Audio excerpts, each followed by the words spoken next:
ನಮಸ್ಕಾರ ವೀಕ್ಷಕರೇ, ಶ್ರೀಗರಿ ವಾರ್ತೆಗರಿಗೆ ಸ್ವಾಗತ. ನಾನು ನಿಮ್ಮ ಗ್ರಹೇಶ್ವರ ಗಾರ್ಡಿಗೇಂದ್ರ.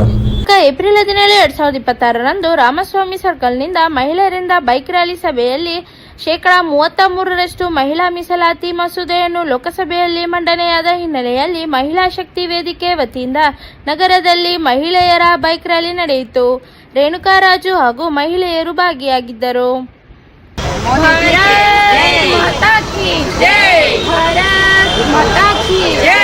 नारी शक्ति, नारी शक्ति, राष्ट्र शक्ति, नारी शक्ति, राष्ट्र शक्ति, नारी शक्ति, राष्ट्र शक्ति, जिंदाबाद जिंदाबाद, नारी शक्ति जिंदाबाद. ಏನಿವತ್ತು 33% ಮಸೂದೆ ಕಾಯ್ದೆ ನಿನ್ನೆ ಇವತ್ತು ಅಧಿವೇಶನದಲ್ಲಿ ನಡೀತಾ ಇದೆ. ಇದನ್ನು ನಾವು ಬೆಂಬಲಿಸಿ ಹಾಗೂ ಪ್ರಧಾನಮಂತ್ರಿ ನರೇಂದ್ರ ಮೋದಿಜಿ ಅವರಿಗೆ ಒಂದು ಅಭಿನಂದನೆ ಸಲ್ಲಿಸುವ ನಿಟ್ಟಿನಲ್ಲಿ ಇವತ್ತು ಒಂದು ಬೈಕ್ ರ್ಯಾಲಿಯನ್ನು ಹಮ್ಮಿಕೊಂಡಿದ್ದೇವೆ. ಮೈಸೂರಿನ ಎಲ್ಲ ಸ್ತ್ರೀ ಕುಲ ಕೂಡ ಇವತ್ತು ಅಭಿನಂದನೆಯನ್ನು ಸಲ್ಲಿಸ್ತಾ ಇದೆ. ಸೊ ಬೈಕ್ ರ್ಯಾಲಿ ಮುಖಾಂತರ ಅವರಿಗೆ ಒಂದು ಘೋಷಣೆ ಮೂಲಕ ಅಭಿನಂದನೆಯನ್ನು ನಾವು ಸಲ್ಲಿಸ್ತಾ ಇದ್ದೇವೆ. ಯಾಕೆಂದರೆ ಇಂದು ಅಧಿವೇಶನದಲ್ಲಿ ಬಿಲ್ ಮಂಡನೆ ಆಗಲಿದೆ. ಸೊ ಇದನ್ನು ನಾವು ಸ್ವಾಗತಾರ್ಹ ಮಾಡಿ ಇವತ್ತು ನಾವು ಒಂದು ಅಭಿನಂದನಾ ಕಾರ್ಯಕ್ರಮವನ್ನು ಮಾಡ್ತಾ ಇದ್ದೇವೆ. ಹಾಗೆ ಇದು ಒಂದು 1996 ಕೂಡ ಒಂದು ಹೋರಾಟ ನಡೀತಾನೇ ಇತ್ತು. ಪ್ರಯತ್ನವೇ ನಡೀತಾ ಇತ್ತು ಹೊರತು ಯಾರು ಕೂಡ ಕಾರ್ಯಗತ ಮಾಡಿರಲಿಲ್ಲ. ಇವತ್ತು ನಮ್ಮ ಮಾನ್ಯ ಪ್ರಧಾನಮಂತ್ರಿಗಳಾದ ನರೇಂದ್ರ ಮೋದಿಜಿ ಅವರು ಈ ಒಂದು ಕಾರ್ಯಗತವನ್ನು ಇವತ್ತು ಮಾಡಿ ತೋರಿಸ್ತಾ ಇದ್ದಾರೆ. ಸೊ ನಿಜಕ್ಕೂ ಒಂದು ಎಲ್ಲ ಮಹಿಳೆಯರಿಗೂ ಖುಷಿಯ ವಿಚಾರ. ಯಾಕೆ ಅಂತಂದರೆ ನಾವು ಮೈಸೂರಿನಲ್ಲಿ ಹುಟ್ಟಿ ನಿಜಕ್ಕೂ ಒಂದು ಹೆಮ್ಮೆ ಅನಿಸುತ್ತೆ. ಯಾಕೆಂದರೆ ನಮ್ಮ ಮಹಾರಾಣಿಯರು ಅಧಿಕಾರದ ಚುಕ್ಕಾಣಿಯನ್ನು ಹಿಡಿದು ನಮ್ಮ ಲಕ್ಷ್ಮೀ ಅಮ್ಮಣ್ಣಿಯವರು ಹಾಗೂ ಕೆಂಪರಾಜ ನಂಜಮ್ಮಣಿಯವರು ಕೂಡ ಒಂದು ಅನೇಕ ವಿಚಾರಗಳನ್ನು ಇಟ್ಕೊಂಡು ಹೆಣ್ಮಕ್ಳನ್ನು ಸಬಲೀಕರಣ ಮಾಡಲಿಕ್ಕೋಸ್ಕರ ಅನೇಕ ವಿಚಾರಗಳನ್ನು ಇಟ್ಟು ತಮ್ಮ ಸ್ವಂತ ಒಡವೆಗಳನ್ನ ಇಟ್ಟು ಒಂದು ಅಣೆಕಟ್ಟನ್ನು ಕಟ್ಟಿದಂಥ ಒಂದು ಸ್ಥೈರ್ಯ ಇವತ್ತು ನಮ್ಮ ಮೈಸೂರಿನಲ್ಲೇ ನೆಲೆಸಿದೆ. ಹಾಗಾಗಿ ನಾವು ಹೆಣ್ಮಕ್ಳಿಗೆ ಅಧಿಕಾರ ಕೊಟ್ಟರೆ ನಾವು ರಾಜ್ಯ ಮತ್ತು ರಾಷ್ಟ್ರವನ್ನು ಸುಭಿಕ್ಷವಾಗಿ ಇಡ್ತೇವೆ ಅಂತೇಳಿ ಇವತ್ತು ಮಂಡನೆಗೊಂಡು ಇವತ್ತು ನಮಗೆ ಈ ಒಂದು 33% ಮಂಡನೆ ಮಾಡ್ತಾ ಇದ್ದಾರೆ. ನಿಜಕ್ಕೂ ಒಂದು ಸಂತಸ ವಿಚಾರ. ಈ ವಿಚಾರನ ಇಟ್ಕೊಂಡು ನಾವು ಒಂದು ಬೈಕ್ ರ್ಯಾಲಿಯನ್ನು ಇವತ್ತು ಮಾಡ್ತಾ ಇದ್ದೇವೆ. ನಾವು ರಾಮಸ್ವಾಮಿ ವೃತ್ತದಿಂದ ಮೆಟ್ರೋಪಾಲ್ ಸರ್ಕಲ್ವರೆಗೂ ಕೂಡ ನಾವು ಮಹಿಳೆಯರು ಬೈಕ್ ರ್ಯಾಲಿಯನ್ನು ಮಾಡ್ತಾ ಇದ್ದೇವೆ. ಸುಮಾರು ಒಂದು 100-150 ಬೈಕ್ಗಳು ಇವತ್ತು ಬರಲಿದೆ. ಸೊ ಎಲ್ಲ ಮೈಸೂರಿನ ಪಕ್ಷಾತೀತವಾಗಿ ಜಾತ್ಯತೀತವಾಗಿ ಇವತ್ತು ಸ್ತ್ರೀ ನಾರಿಯರು ಎಲ್ಲರೂ ಕೂಡ ವಾಲಂಟ್ರಿಯಾಗಿ ಅವರೇ ಬಂದು ಇವತ್ತೊಂದು ಬೈಕ್ ರ್ಯಾಲಿಯನ್ನು ಮಾಡ್ತಾ ಇದ್ದೀವಿ. ಸೊ ನಿಜಕ್ಕೂ ಒಂದು ಎಲ್ಲರೂ ಖುಷಿ ಪಡುವಂಥ ವಿಚಾರ.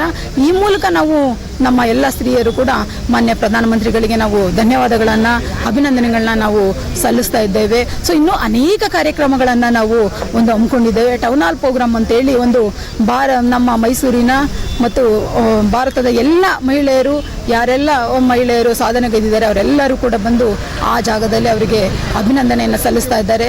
ಸೊ ಹಾಗೆ ಸಮಾಜದ ಗಣ್ಯಮುಖಿಯರು ಕೂಡ ಇವತ್ತು ವಿಡಿಯೋ ಮೂಲಕ ಒಂದು ಸಣ್ಣ ವಿಡಿಯೋ ಮಾಡಿ ಮಾನ್ಯ ಪ್ರಧಾನಮಂತ್ರಿಯವರಿಗೆ ಒಂದು ಅಭಿನಂದನೆ ಸಲ್ಲಿಸುವ ಮೂಲಕ ಈ ಒಂದು ಕಾರ್ಯವನ್ನು ಮಾಡ್ತಾ ಇದ್ದಾರೆ.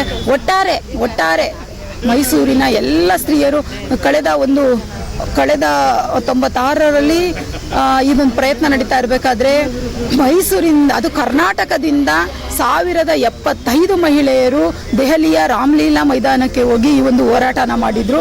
ಆ ಹೋರಾಟದ ಒಂದು ಪ್ರತಿಫಲ, ಆ ಹೋರಾಟದ ಒಂದು ಯಶಸ್ಸನ್ನು ನಾವು ಇವತ್ತು ಕಾಣ್ತಾ ಇದ್ದೇವೆ. ನಿಜಕ್ಕೂ ಒಂದು ಖುಷಿ ಅನಿಸುತ್ತೆ. ನನ್ನ ಭಾರತದ ಎಲ್ಲ ಮಹಿಳೆಯರಿಗೂ ಕೂಡ ಈ ಮೂಲಕ ನಾನು ಒಂದು ಧನ್ಯವಾದಗಳನ್ನು ಸಲ್ಲಿಸ್ತೇನೆ. ಯಾಕೆ ಅಂತಂದರೆ ನೀವು ಅವತ್ತು ಹೋರಾಟ ಮಾಡಿದ್ದನ್ನು ನಾವು ಇವತ್ತು ಯಶಸ್ಸು ಕಾಣ್ತಾ ಇದ್ದೇವೆ. ಈ ಒಂದು ಮೀಸಲಾತಿ ನಮಗೆ ತುಂಬ ಸಂತೋಷ ಅಂತ ಅಂದ್ಕೊಟ್ಟಿದೆ. ನಾನು ಈ ಮೂಲಕ ಅವರಿಗೆ ಧನ್ಯವಾದಗಳನ್ನು ಕೂಡ ಅರ್ಪಿಸುತ್ತೇನೆ. ರೇಣುಕಾ ರಾಜು, ಬಿಜೆಪಿ ಮಹಿಳಾ ಅಧ್ಯಕ್ಷೆ. ಏನು ನಮಗೆ ಇವತ್ತು ಮಹಿಳೆಯರಿಗೆ 33% ಮೀಸಲಾತಿ ಒಂದು ಮಸೂದೆಯನ್ನು ಜಾರಿಗೆ ತರ್ತಾ ಇದ್ದಾರೆ. ಸೊ ನಿನ್ನೆ ಇವತ್ತು ನಾಳೆ 3 ದಿನಗಳ ಕಾಲ ವಿಶೇಷ ಅಧಿವೇಶನ ತಂದು ಅಧಿವೇಶನದಲ್ಲಿ ಇವತ್ತು ಮಂಡನೆಯನ್ನು ಮಾಡ್ತಾ ಇದ್ದಾರೆ. ಈ ಒಂದು ಸದಾವಕಾಶಕ್ಕೆ ನಾವು ನಿಜವಾಗ್ಲೂ ನಾವು ಋಣಿಯಾಗಿದ್ದೇವೆ. ಈ ಒಂದು ಮಸೂದೆ ಕಾಯ್ದೆ ನಮಗೆ ನಿಜವಾಗ್ಲೂ ಎಲ್ಲರಿಗೂ ಹೆಮ್ಮೆ ತಂದಿದೆ. ಮಾನ್ಯ ಪ್ರಧಾನಮಂತ್ರಿ ನರೇಂದ್ರ ಮೋದಿಜಿ ಅವರಿಗೆ ನಾವು ಕಾಣ್ತೇನೆ ಅಭಿನಂದನೆ ಸಲ್ಲಿಸುವ ಸ್ತ್ರೀಯರು ವಾಲಂಟಿಯರ್ಸ್ ಆಗಿ ಇವತ್ತು ಒಂದು ಬೈಕ್ ರ್ಯಾಲಿಯನ್ನು ಬೈಕ್ ರ್ಯಾಲಿ ಮೂಲಕ ನಾವು ನರೇಂದ್ರ ಮೋದಿಜಿ ಅವರಿಗೆ ಪ್ರಧಾನಮಂತ್ರಿಗಳಿಗೆ ಅಭಿನಂದನೆ ಸಲ್ಲಿಸುವ ನಿಟ್ಟಿನಲ್ಲಿ ಇವತ್ತು ನಾವು ಈ ಒಂದು ಬೈಕ್ ರ್ಯಾಲಿ ಹಮ್ಮಿಕೊಂಡಿದ್ದೇವೆ. ರಾಮಸ್ವಾಮಿ ವೃತ್ತದಿಂದ ಮೆಟ್ರೋಪಾಲ್ ಸರ್ಕಲ್ವರೆಗೂ ನಾವು ಈ ಒಂದು ಬೈಕ್ ರ್ಯಾಲಿಯನ್ನು ಮಹಿಳೆಯರು ಹಮ್ಮಿಕೊಂಡಿದ್ದೇವೆ. ಮೇಡಮ್, ಇದಕ್ಕೆಲ್ಲ ಎಷ್ಟೆಲ್ಲ ಹೋರಾಟ ಆಗಿತ್ತು ಮೇಡಮ್, ಈಗ ಮಸೂದೆ ಮಂಡನೆ ಆಗ್ತದೆ. ನಿಜ, 1996ರಿಂದ ಈ ಒಂದು ಹೋರಾಟ ಸತತ ಪ್ರಯತ್ನವಷ್ಟೇ ಆಗ್ತಾ ಇತ್ತು, ಹೊತ್ತು ಕಾರ್ಯಗತ ಆಗಿರಲಿಲ್ಲ. ನಮ್ಮ ನರೇಂದ್ರ ಮೋದಿಜಿ ಅವರು ಪ್ರಧಾನಮಂತ್ರಿಗಳು ಇವತ್ತು ಈ ಒಂದು ಕಾರ್ಯಗತವನ್ನು ಮಾಡಲಿದ್ದಾರೆ. ಯಾಕೆ ಅಂತಂದ್ರೆ ಹೆಣ್ಣು ಮಗಳು ಅಡಿಗೆ ಮನೆಗೆ ಸೌಟಿಡಿಯಲು ಸೀಮಿತ ಅಲ್ಲ ಅಂತ ಹೇಳಿ ಇವತ್ತು ದೇಶದ ಚುಕ್ಕಾಣಿಯನ್ನು ಹಿಡಿಯಲು ಅಂತೇಳಿ ಇವತ್ತು ಒಂದು ಪ್ರಧಾನಮಂತ್ರಿಯವರು 33% ಒಂದು ಮೀಸಲಾತಿಯನ್ನು ತಂದಿದ್ದಾರೆ. ಸೊ ನಾವು ಇವತ್ತು ಕೂಡ ನಾವು ಯಾವುದೇ ಪುರುಷರಿಗೆ ತೊಂದರೆ ಆಗದ ನಿಟ್ಟಿನಲ್ಲಿ 543 ಸೀಟು ಲೋಕಸಭೆಯಲ್ಲಿ ಇವತ್ತು ಏನಿದೆ ಅದನ್ನ ಹೆಚ್ಚು ಮಾಡಿ 813 ಸೀಟನ್ನು ಮಾಡಿದ್ದಾರೆ. ನಮಗೆ ಮಹಿಳೆಯರಿಗೆ 33% ಅಂದ್ರೆ 213 ಸೀಟುಗಳು ನಮಗೆ ಮೀಸಲಾತಿ ಸಿಕ್ಕಲಿದೆ. ನಮ್ಮ 200 ಮಹಿಳಾ ಸ್ತ್ರೀಗಳು ಒಂದು ಲೋಕಸಭಾ ಪ್ರವೇಶ ಮಾಡಲಿದ್ದಾರೆ. ನಿಜಕ್ಕೂ ಒಂದು ಹೆಮ್ಮೆಯ ವಿಚಾರ ಅಲ್ವಾ ಇದು ಅಲ್ವಾ ನಮ್ಮ ಸಶಕ್ತ ಭಾರತ, ಇದು ಅಲ್ವಾ ನಮ್ಮ ವಿಕಾಸ ಭಾರತ ಅಲ್ವಾ. ಧನ್ಯವಾದಗಳು. ಇವತ್ತು ನಾವು ಪ್ರಧಾನಮಂತ್ರಿಗಳಿಗೆ ಈ ಮೂಲಕ ನಾವು ಈ ಒಂದು ಧನ್ಯವಾದಗಳನ್ನ ಅರ್ಪಿಸಲಿಕ್ಕೆ ಈ ಒಂದು ಬೈಕ್ ರ್ಯಾಲಿಯನ್ನು ಹಮ್ಮಿಕೊಂಡಿದ್ದೇವೆ. ನಿಮಗೆ ಗೊತ್ತಿರಲಿ, ಭಾರತದಿಂದ ಇದೇ ಒಂದು 1075 ಮಹಿಳೆಯರು ದೆಹಲಿಯ ರಾಮಲೀಲಾ ಮೈದಾನದಲ್ಲಿ ಈ ಒಂದು ಸಂವಿಧಾನಕ್ಕೆ ಬೃಹತ್ ಹೋರಾಟವನ್ನು ಮಾಡಿದ್ರು. ಈ ಹೋರಾಟದ ಫಲವಾಗಿ ನಾವು ಇವತ್ತು ಯಶಸ್ಸನ್ನ ಕಾಣ್ತಾ ಇದ್ದೇವೆ. ಅವ್ರಿಗೂ ಕೂಡ ನಾವು ಈ ಮೂಲಕ ಒಂದು ಧನ್ಯವಾದನ ತಲುಪಿಸ್ತೇವೆ. ಸೊ ಇನ್ನೂ ಒಂದು, ನಾವು ಮೈಸೂರಿನಲ್ಲಿ ಹುಟ್ಟಿ ನಾವು ನಿಜವಾಗಿ ಹೆಮ್ಮೆ ಪಡಬೇಕು. ಯಾಕೆ ಅಂತಂದ್ರೆ ಈ ಹಿಂದೆನೆ ನಮ್ಮ ಮಹಾರಾಣಿಯರು ಲಕ್ಷ್ಮೀ ಅಮ್ಮಣ್ಣಿಯವರು ಮತ್ತು ಕೆಂಪರಾಜ ಚೆಲುವಮ್ಮಣ್ಣಿ ಅವರು ಕೂಡ ಇಬ್ಬರು ನಾವು ದೇಶದ ಚುಕ್ಕಾಣಿಯನ್ನು ಹೇಗೆ ನಾವು ಅಧಿಕಾರವನ್ನು ನಡೆಸಬೇಕು ಅಂತೇಳಿ ತೋರಿಸ್ಕೊಡ್ತಾ ಇದ್ದಾರೆ.